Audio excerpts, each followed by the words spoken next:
Hello students, नए lecture में आप सभी का स्वागत है। और आज हम लोग करने वाले हैं ब्रांच अकाउंटिंग पार्ट 1। तो बच्चों, ब्रांच अकाउंटिंग बहुत ही इम्पोर्टेंट चैप्टर है। तो ब्रांच अकाउंटिंग को पढ़ने से पहले आप लोग ब्रांच के बारे में जानो कि ब्रांच होता क्या है बच्चों, मीनिंग ऑफ ब्रांच। मान लो जैसे कंपनी ले लेते हैं, एक्स कंपनी। ये कंपनी का नाम क्या हो गया, एक्स कंपनी। और ये कंपनी जो है, इसका हेड ऑफिस जो है मुंबई में है।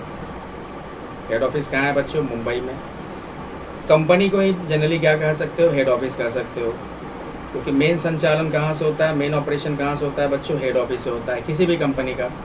अब इस कंपनी के बहुत सारे इस्टेब्लिशमेंट हो सकते हैं, जैसे कि एक दिल्ली में हो सकता है, मान लो एक कोलकाता ले लो, एक ले लो अपना पटना ले लो, ठीक है, लखनऊ ले लो। तो इस कंपनी के देख रहे हो कि अलग अलग जगह पे क्या है जो इस्टेब्लिशमेंट है, इसी को कहते हैं बच्चों ब्रांच।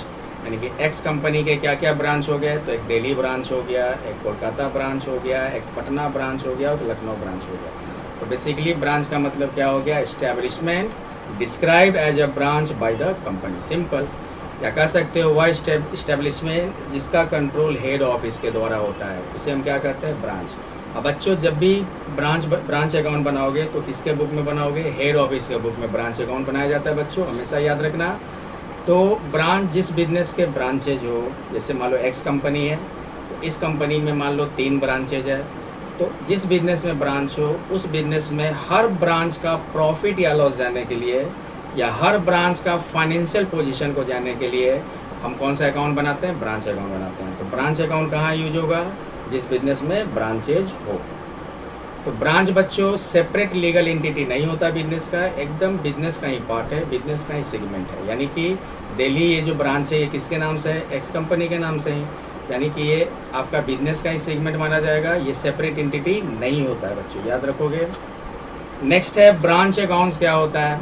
तो मान लो सपोज करो कि इस कंपनी के 3 ब्रांच है, तो हर ब्रांच का प्रॉफिट या लॉस जानने के लिए और हर ब्रांच का फाइनेंशियल पोजीशन जानने के लिए क्या किया जाता है, जो अकाउंट बनाया जाता है उसे हम लोग कहते हैं ब्रांच अकाउंट। तो accounts which are opened in the books of head office related to branch, यानी कि ब्रांच से रिलेटेड हेड ऑफिस के बुक में जो अकाउंट बनाए जाते हैं उसे हम कहते हैं ब्रांच अकाउंट। अब ब्रांच अकाउंट इसलिए बनाया जाता है जिससे हम बिजनेस का या जिससे उस ब्रांच का हम क्या कर सके, प्रॉफिट या लॉस निकाल सकें, और साथ में उस ब्रांच का पोजीशन जान सके। तो ब्रांच अकाउंट क्यों बनाया जाता है बच्चों, ब्रांच अकाउंट बनाया जाता है ब्रांच प्रॉफिट या ब्रांच लॉस जानने के लिए, ठीक है। ब्रांच प्रॉफिट या ब्रांच लॉस को जानने के लिए ब्रांच अकाउंट बनाते हैं, और साथ में ब्रांच का फाइनेंशियल पोजीशन जानने के लिए कि ब्रांच में कितना लायबिलिटी है, ब्रांच में कितना कैपिटल है, इसको जानने के लिए बच्चों हम लोग ब्रांच अकाउंट बनाते हैं।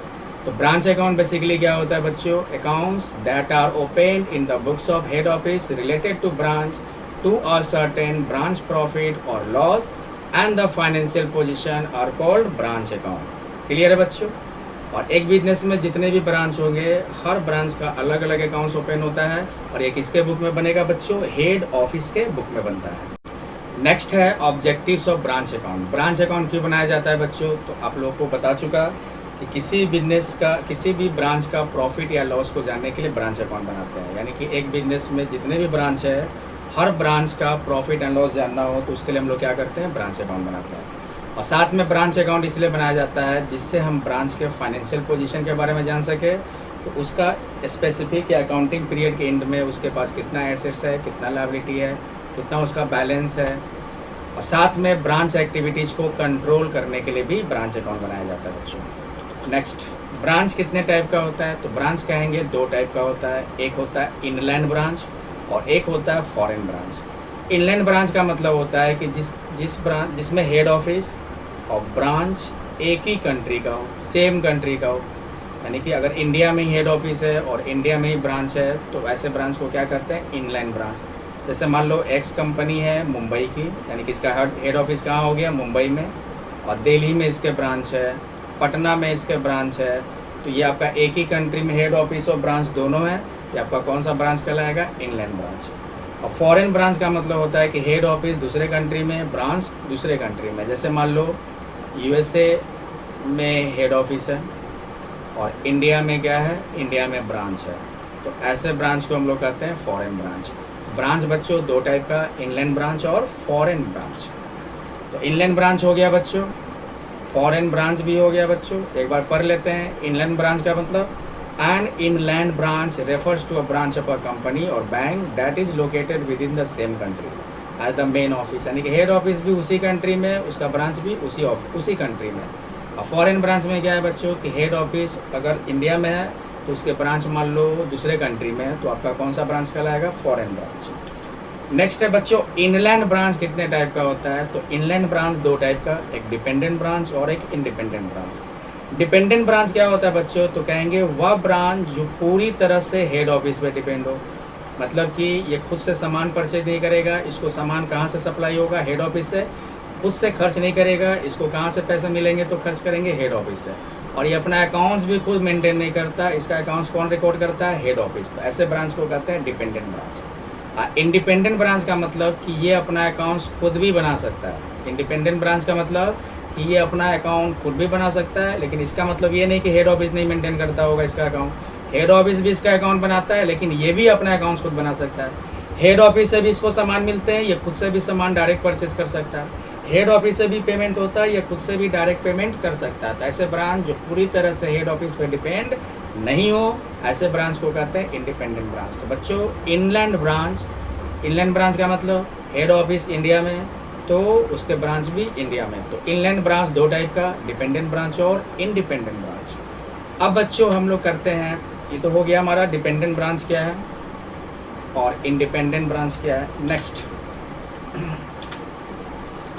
अब हम लोग को जब भी ब्रांच अकाउंट बनाना होगा तो मेथड को ध्यान में रखना है बच्चों।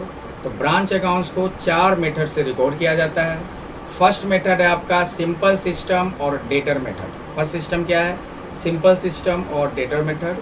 सेकेंड मेथड है फाइनल अकाउंट मेथड। थर्ड है स्टॉक एंड डेटर मेथड और फोर्थ है होलसेल ब्रांच मेथड या होलसेल प्राइस मेथड। तो 4 मेथड से ब्रांच अकाउंट मेंटेन होते हैं बच्चों। हम सबसे पहले करेंगे डेटर मेथड में। बच्चों ब्रांच अकाउंटिंग ये चैप्टर आपका कंटिन्यू चलेगा, पार्ट वाइज बनेगा, आप लोग बने रहोगे, पढ़ते रहोगे, रिवाइज करते रहोगे। तो ब्रांच अकाउंट आज हम लोग करते हैं डेटर मेथड से। तो ब्रांच अकाउंट बनाने के लिए बच्चों आपको फॉर्मेट ध्यान में रखना होगा। तो जब भी ब्रांच अकाउंट बनाओ तो पहले आपको लिखना होगा इन the books of head office, in the books of head office, यानी कि ब्रांच अकाउंट किसके बुक में बनाएंगे, हेड ऑफिस के बुक में। उसके बाद उसके नीचे लिख दो ब्रांच अकाउंट, अब ब्रैकेट में लिख दोगे for the year ended, for the year ended. बच्चों अभी हम लोग क्या पढ़ रहे हैं, अभी हम लोग पढ़ रहे हैं ब्रांच अकाउंट का फॉर्मेट कि ब्रांच अकाउंट कैसे बनाया जाएगा, कौन सा मेथड से, डेटर मेथड से। तो बच्चों ब्रांच अकाउंट जब भी बनाओगे तो 4 कॉलम बनेगा, पार्टिकुलर्स, अमाउंट, पार्टिकुलर्स अमाउंट, ये अमाउंट हो गया डेबिट साइड के लिए और ये अमाउंट हो गया क्रेडिट साइड के लिए। आप 4-5 बातें याद रखोगे, आप आसानी से ब्रांच अकाउंट बना सकते हो डेटर मेथड से। सबसे पहले क्या करना है, डेटर का ओपनिंग बैलेंस लिखना है। ये बच्चों हम यहाँ पे इस तरह से कर देते हैं रफ वर्क के लिए। सबसे पहले डेबिट में एसेट्स का ओपनिंग बैलेंस लिखेंगे, क्या लिखकर, to balance BD, to balance BD. सबसे पहला काम ये जो ओपनिंग बैलेंस है क्या करके लिखेंगे, टू बैलेंस बीडी। इसमें जितना भी आपका एसेट्स आ जाएगा, एसेट्स का जो भी ओपनिंग बैलेंस, जैसे स्टॉक हो गया, डेटर हो गया, फर्नीचर हो गया, पेटी कैश हो गया, तो सारा एसेट्स का ओपनिंग बैलेंस दिया हो तो सबसे पहले ब्रांच अकाउंट के डेबिट में दिखा देंगे, ठीक है। उसी तरह लायबिलिटी का अगर ओपनिंग बैलेंस है तो उसको क्रेडिट साइड दिखाओगे, क्या लिखकर, क्रेडिट में by balance BD, by balance BD. इसमें जो भी ओपनिंग लायबिलिटी होगा उसको दिखा देंगे। ओपनिंग लायबिलिटी में क्या आ जाएगा, जैसे क्रेडिटर हो सकता है, बिल पेबल हो सकता है, आउटस्टैंडिंग एक्सपेंस हो सकता है, ठीक है। अब देखो, अब ट्रांजैक्शन यहाँ पे होगा आपका हेड ऑफिस से ब्रांच के बीच में। तो हेड ऑफिस अगर सामान ब्रांच को सप्लाई करता है, हेड ऑफिस अगर सामान ब्रांच को देता है तो ब्रांच के पास सामान आ रहा है, कहाँ दिखा देंगे, डेबिट में। उसको कहते हैं गुड सप्लाइड। क्या कहते हैं बच्चों, गुड सप्लाइड, या लिख सकते हो to good send to branch. तो हेड ऑफिस अगर सामान ब्रांच को सप्लाई करता है तो डेबिट में दिखा देंगे to good send to branch या टू गुड सप्लाई, ठीक है बच्चों। उसके बाद हेड ऑफिस ब्रांच को पैसा देता है खर्च करने के लिए, तो ब्रांच के पास पैसा आ रहा है ना बच्चों, कहाँ जाएगा, डेबिट में। क्या करके लिख देंगे, टू कैश एक्सपेंस। आप कैश के जगह बैंक भी यूज़ कर सकते हो। तो क्या क्या एक्सपेंस होता है, जैसे मान लो सैलरी हो सकता है, सैलरी के लिए, रेंट के लिए, वेजेस के लिए। तो जो भी एक्सपेंसेज होगा उसके लिए पैसा इस ब्रांच को कहाँ से मिलेगा, हेड ऑफिस से। तो कहाँ दिखा देंगे, डेबिट में टू कैश एक्सपेंस। अब ध्यान देना बच्चों, ये जो गुड सप्लाई हुआ, मान लो हेड ऑफिस ने ब्रांच को 10,000 का गुड सप्लाई किया, हम कहाँ रिकॉर्ड कर दिए, डेबिट में रिकॉर्ड कर दिए। अब इसमें से 2,000 का गुड्स वापस हेड ऑफिस को रिटर्न कर दिया जाए तो कहाँ दिखा देंगे, तो जस्ट अपोजिट रिवर्स कर दो, क्रेडिट में by good supplied return. By good supplied bracket में क्या लिख दोगे, रिटर्न। यानी कि ब्रांच को जो गुड सप्लाई हेड ऑफिस के थ्रू आया था वापस क्या हो गया, उसमें से कुछ पोर्शन वापस हेड ऑफिस को रिटर्न कर दिया गया। तब जब ऐसा होता है तो कहाँ रिकॉर्ड कर देंगे, credit side by good supplied. या इस तरह भी लिख सकते हो, by goods return, by goods return by branch. ठीक है। अब बच्चों क्या होता है कि ब्रांच के पास जो भी पैसा होता है ना, जो भी पैसा आता है ब्रांच के पास, वो पैसा जो भी होगा वो सब किसको रेमिट कर देगा, हेड ऑफिस को रेमिटेंस कर देगा। तो ब्रांच पैसा हेड ऑफिस को दे तो कहाँ रिकॉर्ड कर देंगे, क्रेडिट साइड बच्चों। क्या लिखकर, बाय कैश। अब ब्रांच के पास दो तरीके से पैसा आता है, एक तो सेल करके पैसा आएगा और एक पैसा किससे आएगा बच्चों, डेटर से आएगा। यहाँ पे देखो, by cash bank, remittance from branch, यानी ब्रांच से रेमिटेंस हो रहा है टू हेड ऑफिस। पैसे इसके पास कैसे आएंगे, तो एक तो कैश सेल करके और एक डेटर से कलेक्शन करके। डेटर होता है ना जिसको उधार बेचते हैं, तो इन दोनों का पैसा जो भी आएगा किसको दे दिया जाएगा, हेड ऑफिस को। कहाँ रिकॉर्ड कर देंगे, क्रेडिट साइड। उसके बाद बच्चों एसेट्स का ओपनिंग बैलेंस डेबिट में दिखाते हैं, तो क्लोजिंग बैलेंस कहाँ दिखा देंगे, क्रेडिट में। तो क्रेडिट में क्या लिख कर दिखा दोगे, बाय बैलेंस शीट। एसेट्स का ओपनिंग बैलेंस डेबिट, तो एसेट्स का क्लोजिंग बैलेंस कहाँ चला जाएगा, क्रेडिट में, जो भी एसेट्स होगा। उसी तरह लायबिलिटीज़ का ओपनिंग बैलेंस हम क्रेडिट में दिखाए थे, तो क्लोजिंग बैलेंस कहाँ दिखा देंगे, डेबिट में। क्या लिखकर, to balance C D, to balance C D, closing में आपका जो भी लायबिलिटी हो। उसके बाद बच्चों दोनों साइड हम लोग बैलेंस करेंगे। अगर डेबिट में घटता है तो आपका कल आएगा प्रॉफिट, उस प्रॉफिट को हम किस में ट्रांसफर कर देंगे, general profit and loss account में, general profit and loss account. ये बैलेंसिंग हुआ बच्चों। डेबिट में किससे बैलेंस करेंगे, general profit and loss account. यहाँ पे आप लोग नेट प्रॉफिट भी लिख सकते हो।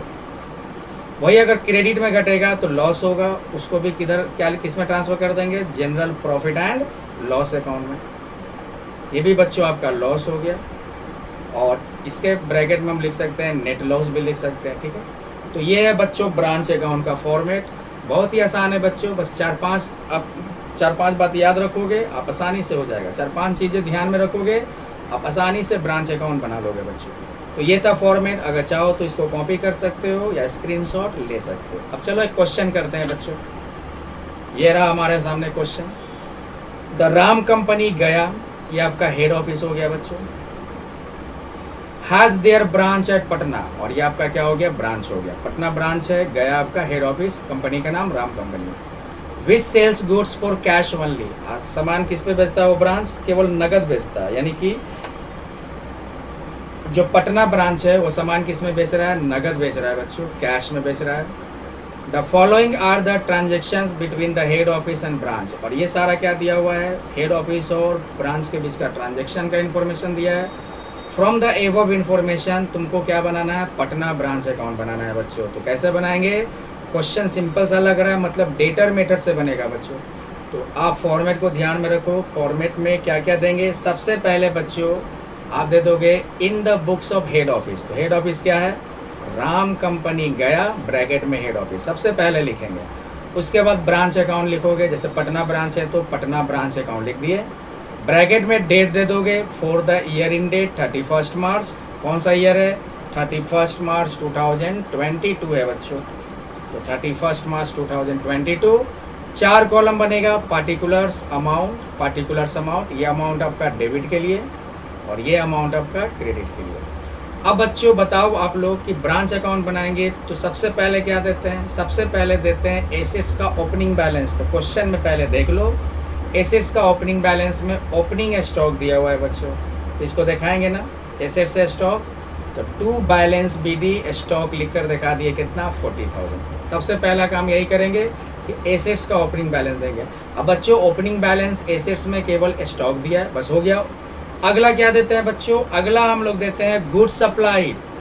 जो हेड ऑफिस ब्रांच को गुड्स भेजता है कितना का, 1 लाख का। तो कहाँ दिखाते हैं गुड्स सप्लाई बच्चों, फॉर्मेट आप लोग कॉपी किए होगे तो देखो, टू गुड्स सप्लाई कितना हो गया, 1 लाख। अगर नहीं किए हो कॉपी तो आप लोग यहाँ रख सकते हो। गुड सप्लाई कहाँ रखते हैं बच्चों, डेबिट में रखते हैं ना, तो गुड सप्लाई डेबिट में दे दिए कितना, 1 लाख। ओके बच्चों, नेक्स्ट है गुड सप्लाई के बाद cash send to branch for rent and other expense. बताओ बच्चों कहाँ जाएगा ये, हेड ऑफिस ब्रांच को पैसा दे रहा है तो ब्रांच के पास आ रहा है, डेबिट में दिखा देंगे। डेबिट में क्या लिखकर, to cash expense. To cash expense क्या क्या खर्च के लिए, रेंट है 400 और अदर एक्सपेंस है 200, दिखा दो। रेंट 400, अदर एक्सपेंस 200, टोटल हो गया 600। ये हो गया काम बच्चों। वापस cash received from branch, branch से कैश रिसीव्ड किया तो बच्चों ब्रांच से कौन कैश रिसीव किया, तो कहेंगे हेड ऑफिस। तो इसको कहते हैं remittance. Remittance from branch to head office, यानी ब्रांच से पैसा जा रहा है, कहाँ दिखा देंगे बच्चों, ब्रांच अकाउंट में क्रेडिट साइड। तो क्रेडिट साइड दिखा दो, क्या लिखकर, बाई कैश 120। अब इसमें बच्चों हम दो चीज़ बताए थे कि इसमें आपको मेंशन करना है कि सेल से कितना आया, डेटर से कितना आया।